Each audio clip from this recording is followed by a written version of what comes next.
Worried about handing your financial information over to a buy now, pay later service? In this video, I'll break down the security measures Klarna uses to keep your data and money safe. Welcome back to Guide with Samuel. Security is a top priority when it comes to your finances.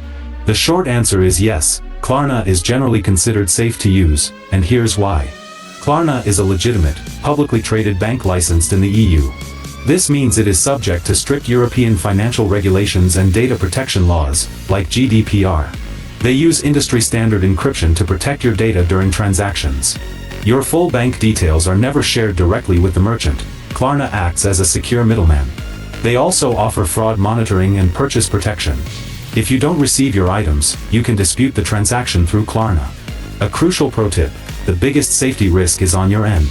Always use a strong, unique password for your Klarna account and enable two-factor authentication if available. Never share your login details or one-time passcodes with anyone. And just like that, you can shop with confidence.